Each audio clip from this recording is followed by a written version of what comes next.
Welcome to Swim, and we are going to continue reading parts, portions of this very good novel entitled "A Hero of Our Time" by Mikhail Lermontov. It's great. It really got me. Let's continue.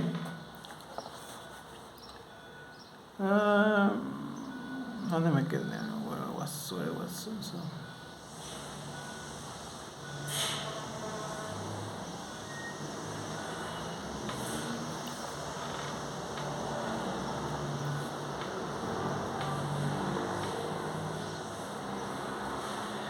It's alright for you to be glad, but it makes me really sad to recall it.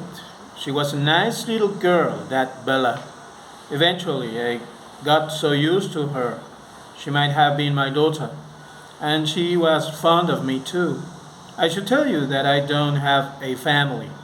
It's already been 12 years or so since I have news of my father or mother, and I never thought of providing myself with a wife. And now, don't you know, somehow it would not seem becoming. So I was happy that I have found someone to spoil. She used to sing songs for us, or dance the lezginka, and how she danced. I have seen our ladies in provincial cities, and once, sire, I visited the club of the nobility in Moscow. Some 20 years ago, only none of them would stand a chance against her. It was a different thing altogether. Recurring would dress her up like a little doll.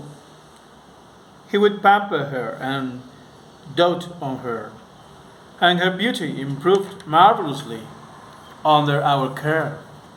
Her face and hands lost their tan. Color came into her cheeks, and how gay she was. She would constantly make fun of me, the saucy little thing. God forgive her. And what happened when you told her about her father's death? We kept it from her for a long time until she got used to her situation. And we did tell her. She cried for a couple of days and then forgot. For about 4 months, things could not have gone better. Becurring, as I think I already told you, was passionately fond of hunting. At times, he would feel as uncontrollable urge to go into the woods after boar or wild goats. But now he would not even step outside the rampart of the fort. Soon, however, I began to notice that he would become pensive again, would pace his room with his hands clasped behind his back. Then one day, without telling anybody, he was off to shoot, was gone the whole morning. This happened once, and it happened again, and became more and more frequent. That's bad, I thought. No doubt they must have had a tiff. One morning I went to see them. I can still visualize it vividly.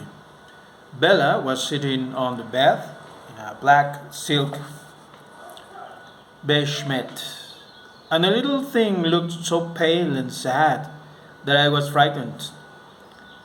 And where is Pecoring? I asked. Out hunting. Did he go today?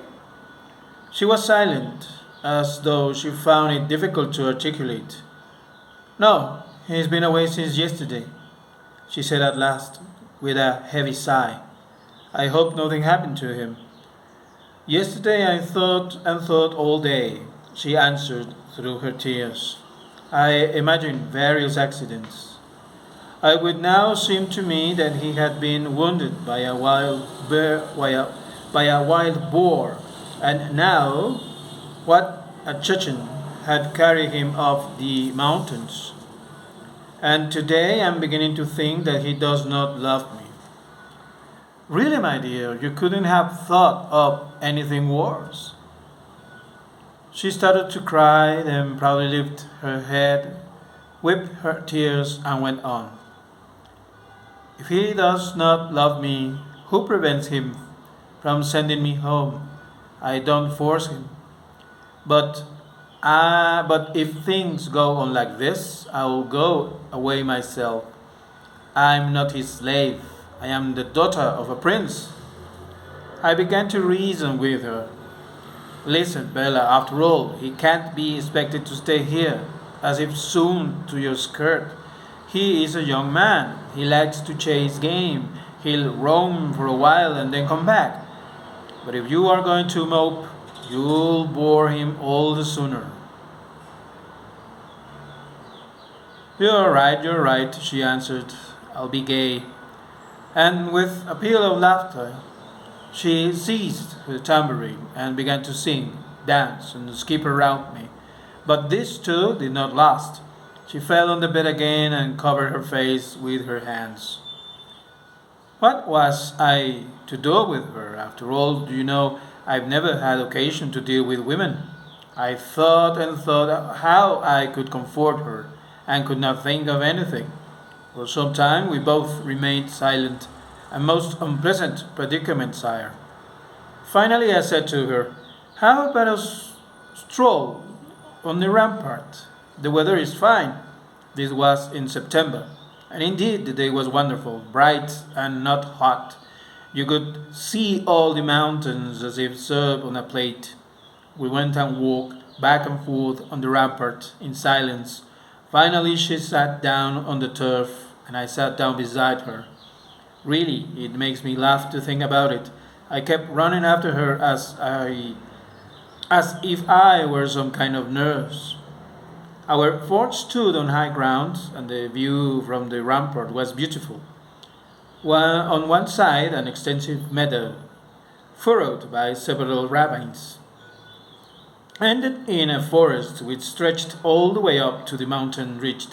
Here and there, native hamlets smoked upon it, and herds of horses ranged. On the other side, there ran a shallow river, margined by the dense brush which covered the flinty heights, linked up with the main Caucasian range. We sat in a corner of the bastion, and thus could see everything in either direction. This is what I saw. Somebody rode out of the forest on a grey horse. He came nearer and nearer, and finally stopped on the far side of the river, some 250 yards from us, and began wheeling his horse around like a madman. What could it mean? Take a look, Bella, I said. You've got young eyes. Who is that fancy horseman? Whom has he come to entertain? A hero of our time.